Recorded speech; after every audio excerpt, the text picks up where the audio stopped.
এদিকে তাকান, অন্যদিকে তাকাবেন না। আজকের মাহফিলটা 100% মালিকের কাছে কবুলিয়াত মাহফিল। আপনারা মুরব্বীর দিকে তাকান রে বাবা। আপনাদের এলাকায় জানি না হিন্দু সম্প্রদায় আছে কিনা জানি না বাবা। হিন্দুরা যত বুড়া ওদের চেহারা তত নষ্ট হয়। আর আমাদের মুসলমানের মধ্যে মান আহাব্বা সুন্নতি ফাকাদ আহাব্বানি ওয়া মান আহাব্বানি কানা মাই ফিল জান্নাহ। পয়গম্বর আমার বলেন যে লোকটা আমার সুন্নত তরিকায় চলবে, আমার সুন্নত অনুযায়ী দুনিয়ার মধ্যে জিন্দেগি চালাবে, ওই লোকটার মধ্যে যদি সুন্নতের আমল থাকে বাবা, যার মধ্যে যত সুন্নত আছে তার চেহারা তত সুন্দর, যার মধ্যে যত সুন্নত আছে বাবা লোকটা কালো হইতে পারে, আল্লাহর কাছে অত্যন্ত দামি মানুষ। মুসলমান ভাইরা, আমার যুবক ভাইরা, ওই যে কয়েকজন আমার মুরব্বী বাজানরা তাকা বসে আছে, আমার দিকে তাকাচ্ছে, ওদের দিকে তাকান না, ওই আব্বাজানদের দিকে তাকান। স্টেজের মধ্যে ওলামায়ে কেরাম বসে আছে, এদের দিকে তাকান বাবা। এদের দিকে তাকাইলে যদি আমার আল্লাহ কিছু না দেয়, আপনার সগীরা গুনাহগুলো আমার আল্লাহ মাফ করে দেয়। মুসলমান ভাইরা, Omar 2 number, Ali 3 number, Osman 4 number, Abu Bakr. এই 4 জন সাহাবীর মধ্যে আবার একজন রাসূলের শ্বশুর আব্বা। সুবহানাল্লাহ বলেন না। 2টা হলো কার বিয়ের জামাই। সুবহানাল্লাহ বললেন না। তারপরে কি জাতা মেয়ের জামাই নাকি একজন হলো কার জান্নাতের সমস্ত মহিলাদের যিনি সরদারনি হবেন, হযরত সাইয়্যিদাতুন নিসা ফাতেমা রাদিয়াল্লাহু তাআলা আনহা, যেনার নামটা পবিত্র জুমার দিন খুতবায় তেলাওয়াত করে। করে কি করে না? জোরে বলেন, করে কি করে না? এনার স্বামী আর হলো কার জিন্নুর আইন বলা হয় হযরত ওসমান রাদিয়াল্লাহু তাআলা আনহুকে। নবীজির 2টা কন্যাকে বিবাহ করেছিলেন। 4 নাম্বার বাবা ওমর ইবনুল খাত্তাব রাদিয়াল্লাহু তাআলা আনহু, যিনি অর্ধ জাহানের বাদশা ছিলেন, খলিফাতুল মুসলিমিন ছিলেন। কেমন বাদশা ছিলেন বাবা? কিতাবের মধ্যে লেখা হয় ওমর যেই রাস্তা দিয়ে যাইতো বাবা, কুকুর পর্যন্ত এই রাস্তা দিয়ে যাইতো না। ওমর যেই রাস্তা দিয়ে যাইতো কুকুর যাওয়া ছাড় পাইতো না।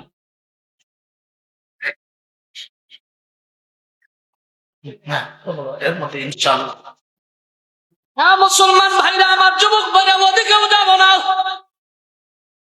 যেহেতু আজকের মাহফিল বাবা কবরস্থানের জন্য বাবা, এখানে যারা আছেন একজন লোক হাত তোলেন, হুজুর আমার কোন আত্মীয় স্বজন কবরে যায় নাই।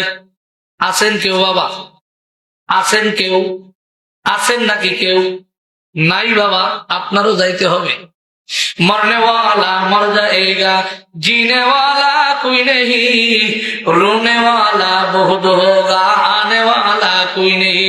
বাবারে, আসার সিরিয়াল আছে কিন্তু যাওয়ার সিরিয়াল নাই।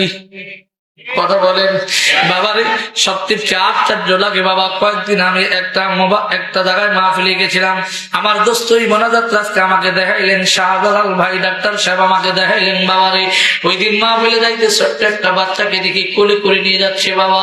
এ যুবক যুবতীর দল, পৃথিবীর মধ্যে সবচেয়ে মর্মান্তিক ঘটনা হলো কার বাবা? যদি তার বেটার লাশটা কোলে করে কবরে যায়, এর চেয়ে দুঃখজনক কথা আর নাই রে বাবা, এর চেয়ে কষ্টজনক আর কথা নাই। কিন্তু যাইতেই হবে। কি করতে হবে বাবা? মুসলমান ভাইরা, আমার যুবক ভাইরা, একটু দিলের কান্না শুনবেন। আমার মালিক কত সুন্দর করে আপনাকে ডেকোরেশন করলো, কত সুন্দর করে আপনাকে সাজাইলো বাবা। মালিক কি বলেন বাবারে? যারা দুনিয়ার মধ্যে আসো বাবা, একদিন না একদিন তোমার মৃত্যুর স্বাদ গ্রহণ করতেই হবে বাবা। কবরে যাওয়ার পানির মধ্যে মরো, আর যে জায়গায় মরো বাবা, আযাব গজব আছে না নাই? মুসলমান ভাইরা, আমার যুবক ভাইরা, নবীজির প্রাণ প্রিয় সাহাবী হযরত আনাস রাদিয়াল্লাহু তাআলা আনহু, মাত্র বয়স বাবা 8 বছর। কয় বছর? জোরে বলেন, কয় বছর? এদিকে তাকান, অন্যদিকে তাকাবেন না। আজকের মাহফিলটা 100% মালিকের কাছে কবুলিয়াত মাহফিল। আপনারা মুরব্বীর দিকে তাকান রে বাবা। আপনাদের এলাকায় জানি না হিন্দু সম্প্রদায় আছে কিনা জানি না বাবা। হিন্দুরা যত বুড়া ওদের চেহারা তত নষ্ট হয়। আর আমাদের মুসলমানের মধ্যে মান আহাব্বা সুন্নতি ফাকাদ আহাব্বানি ওয়া মান আহাব্বানি কানা মাই ফিল জান্নাহ। পয়গম্বর আমার বলেন যে লোকটা আমার সুন্নত তরিকায় চলবে, আমার সুন্নত অনুযায়ী দুনিয়ার মধ্যে জিন্দেগি চালাবে, ওই লোকটার মধ্যে যদি সুন্নতের আমল থাকে বাবা, যার মধ্যে যত সুন্নত আছে তার চেহারা তত সুন্দর, যার মধ্যে যত সুন্নত আছে বাবা লোকটা কালো হইতে পারে, আল্লাহর কাছে অত্যন্ত দামি মানুষ। মুসলমান ভাইরা, আমার যুবক ভাইরা, ওই যে কয়েকদিন আমার মুরব্বী বাজানরা টাকা বসে আছে, আমার দিকে তাকাচ্ছে, ওদের দিকে তাকান না, ওই আব্বাজানদের দিকে তাকান। স্টেজের মধ্যে ওলামায়ে কেরাম বসে আছে, এদের দিকে তাকান বাবা। এদের দিকে তাকাইলে যদি আমার আল্লাহ কিছু না দেয়, আপনার সগীরা গুনাহগুলো আমার আল্লাহ মাফ করে দেয়। মুসলমান ভাইরা, আমার যুবক ভাইরা, শুধু তাই নয়, এই যে আমার দোস্ত বাবা উর্দু কায়দা থেকে দাওরা হাদিস পর্যন্ত খুব দারুল মাদ্রাসায় পড়েছে যুবক রে, আমার ওস্তাদ ছিলেন আল্লাহ হযরত মাওলানা সিরাজুল ইসলাম সাহেব জামাত বরকাতুহুম। ইনি দিতেন আমাদেরকে বুখারী পড়াইতেন, শেষরাত্রে ঘরের মধ্যে নিয়ে জিকির করাইতেন বাবা। এখন বুঝি জিকিরের কি মজা, জিকিরের কি আমল বাবা। এ যুবক যুবতীর যারা জিকির করে কবরে যাইতে পারবা বাবা, কবরে যাবার আগে তুমি দুনিয়াতে বাদশা, আখিরাতে বাদশা। নবীজির সাহাবী, প্রাণ প্রিয় সাহাবী হযরত আনাস রাদিয়াল্লাহু তাআলা আনহু চোখের মধ্যে পানি নিয়ে মার কাছে চলে গেছেন। মা, আমার আব্বা দুনিয়ায় নাই, একটা চা দিলে ভালো হয়, আমার আব্বা দুনিয়ায় নাই। ও মা, যেই নবীর কারণে আমি আনাস হইতে পারলাম, যেই নবীর কারণে আমার বাবা শহীদ হয়ে গেল, মা ও মা, মেহেরবানি করে আপনার কাছে একটু অনুমতি চাই, জনম দুঃখিনী মা। আমার আম্মা জানদা আছে তো? হ্যাঁ আছে। হ্যাঁ, আমরা কাকে নিয়ে বলছি যেন? কবরস্থান। আপনারা আওয়াজ শুনতেছেন, কবরবাসীরা আওয়াজ শুনতেছে। হাদিসের মধ্যে আসেন, কোন গরু যখন দেখবেন চড়ার মধ্যে গোসর দিলে ছোটাছুটি করে, ওই গরুটাও দিশা পায় কবরের মধ্যে আযাব হইতেছে বাবা। কিন্তু আমি আর আপনি মানুষ হইয়া জানি না কবরের আযাব বড় ভয়ঙ্কর বাবা, কবরের আযাব বড় কঠিন বাবা। নবীর সাহাবী হযরত আনাস ডাক্তার বলে, মা যদি একটু অনুমতি দিতেন আমি একটু পয়গম্বরের খাদেম হইতাম, পয়গম্বরের দরবারের মধ্যে যাইতাম, পয়গম্বরের কাছে আমি থাকতাম। জনম দুঃখিনী মা ডাক্তার বলে, বেটারি তোর আব্বা নাই, তুই একটাই মাত্র আমার বেটা, এমন একজন নবীর নাম বলেছ আমি দুনিয়ার থেকে চলে যাই, তাতে আমার কোনো আফসোস নাই, কিন্তু এমন একজন নবীর নাম বলেছিল বাবা, ওই নবী যদি দুনিয়ায় না আসতো আমি তোর মা হইতে পারতাম না, তোর আব্বা শহীদ হইতে পারত না, তোমার মতো আনাস সাহাবী হইতে পারত না। যাও যাও বেটা, তোমার অনুমতি দিলাম, যাও। আল্লাহ আল্লাহ আল্লাহ আল্লাহ আল্লাহ আল্লাহ আল্লাহ আল্লাহ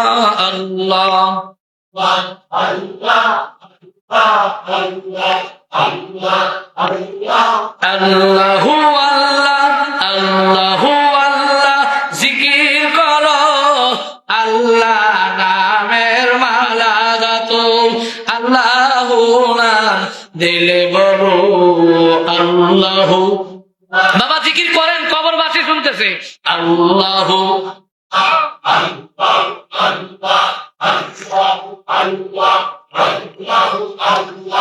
আল্লাহু নামের, আল্লাহু নামের মালা গেতে সকাল সন্ধ্যায় জিকির করো, আল্লাহু নাম দিলে বলো আল্লাহু আল্লাহু আল্লাহ আল্লাহু লা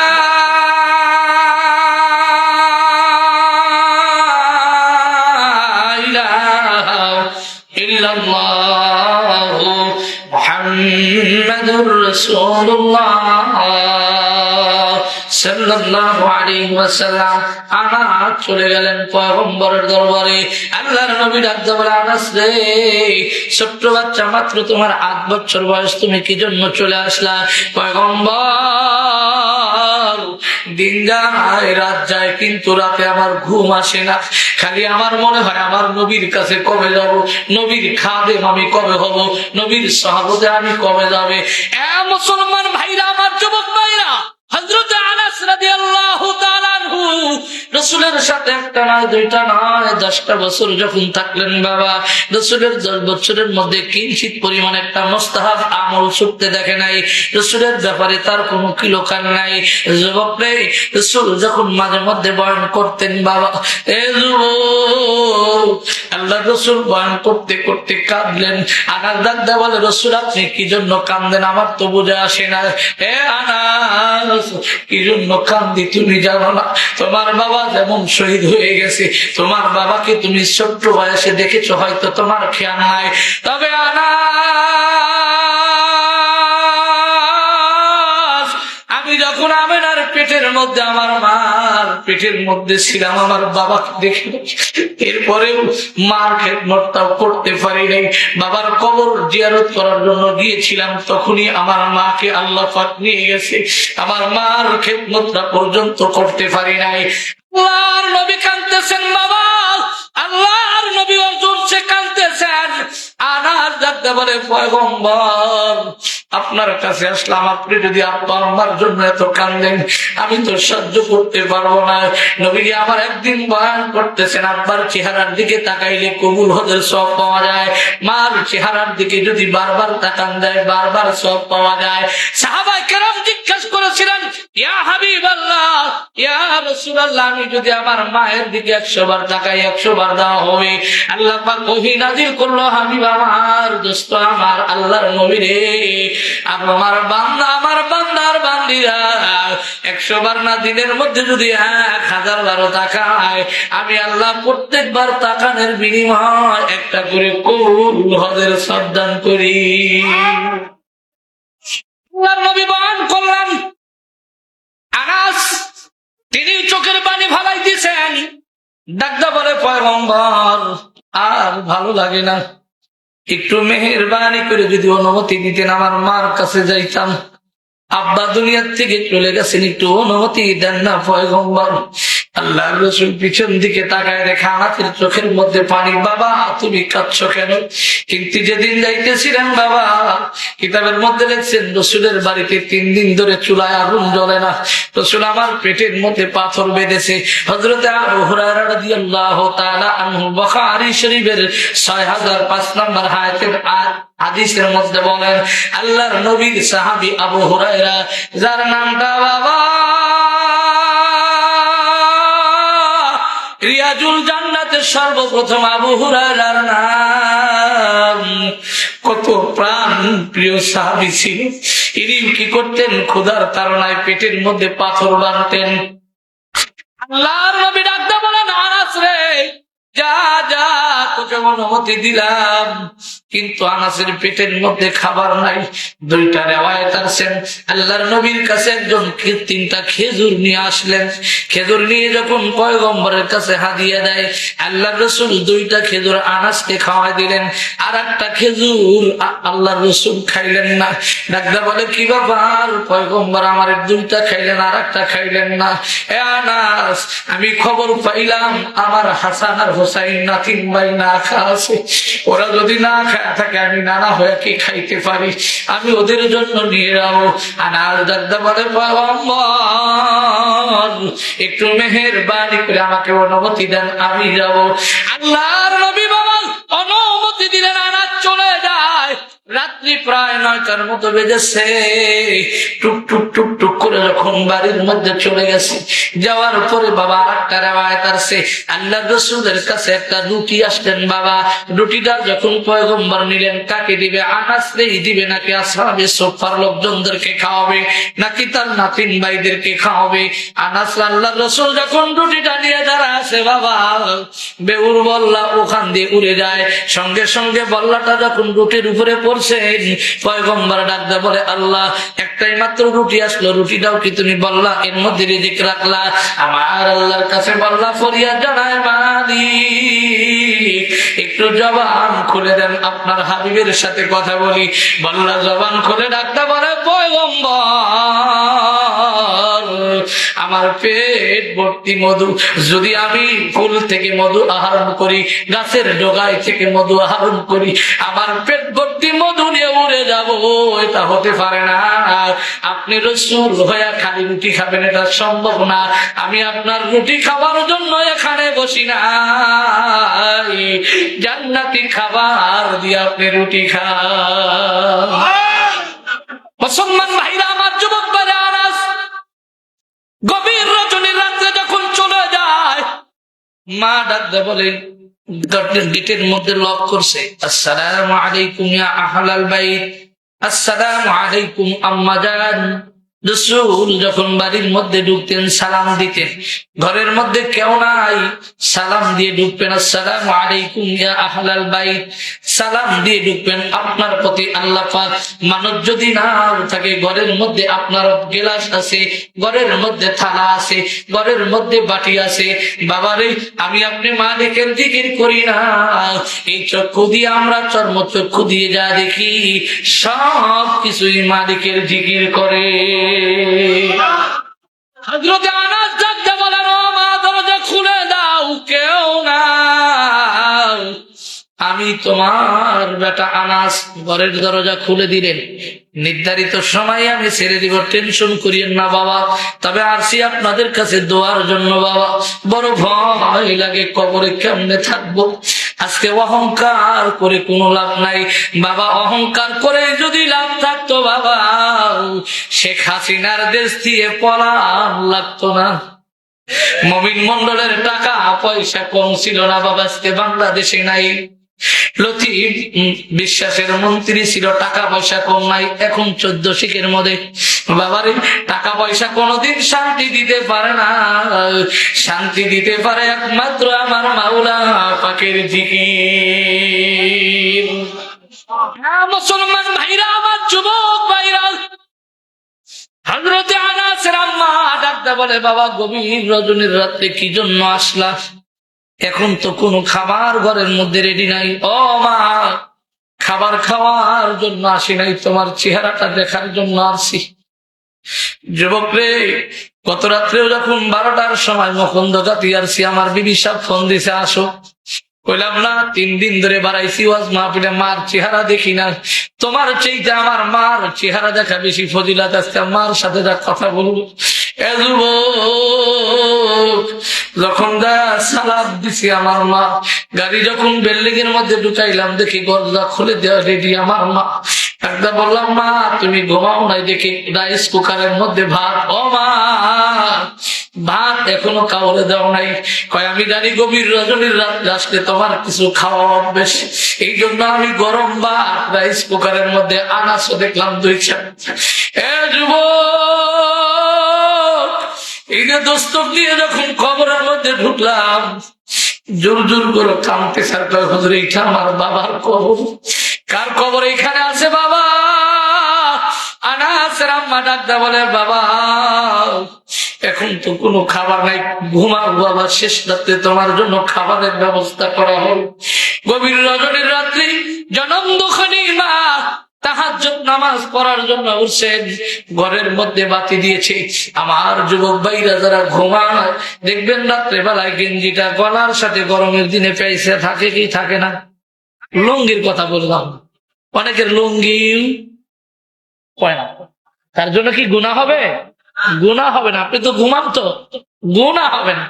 তবে না ওঠাটাই বেশি ভালো, না ওঠাটাই বেশি ভালো। আপনি ঘুমাইছেন, খাই যেতে বেহারা উস নাই, আপনি তো ঘুমের তালে। মুসলমান ভাইরা আমার, যুবক ভাইরা, বাতিটা দিয়েছেন, দেওয়ার পরে দেখে আনাসের গেঞ্জিটা গলার সাথে পেঁচিয়ে আছে।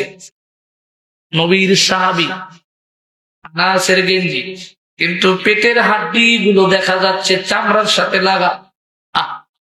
ওই সময় কি মা সহ্য করতে পারে বলেন তো বাবা? আপনি সহ্য করতে পারবেন? বেটা টাকা চাইলে টাকা না দিয়ে আপনি পারেন না, হাওলাত করে হইলেও বালিশের তলে থওয়া লাগে, নাইলে সকালবেলা বেটা মাদ্রাসায় যাবে না। কথা কয় না রে, ঠিক না? ঠিক বাবা, ঠিক না? ঠিক। হ্যাঁ মুসলমান ভাইরা আমার, যুবক ভাইরা, হযরতে আনাসের আম্মা গভীর রজনীর রাত্রে বেটার পেটের মধ্যে কোনো খাবার নাই, গেঞ্জিটা উপরে উঠে আছে, গরমের দিন, দেখে পেটের সাথে চামড়ার সাথে হাড্ডি গুলো বোনা যাচ্ছে। আহারে, মা সুন্দর করে যা ঠান্ডা পানিতে ওযু করলো। বিস্তারিত বলার সময় নাই বাবা, নির্ধারিত সময় আমি ছেড়ে দিব, প্রধান বক্তা এসে যাবে। বিস্তারিত বলার সময় নেই, একটু দিলের কান্দে আমার দিকে তাকায় থাকেন।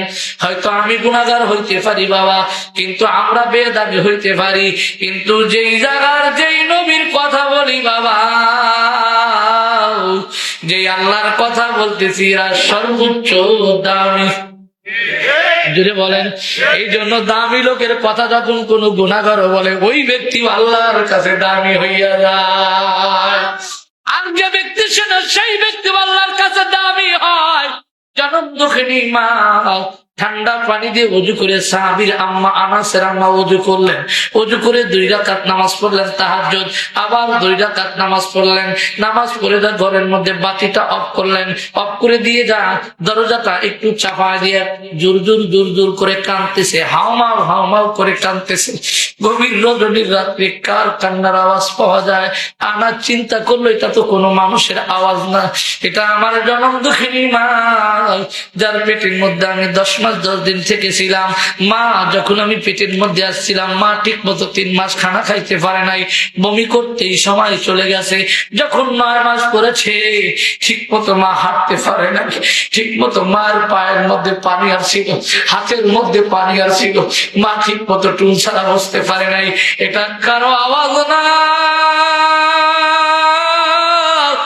এটা আমার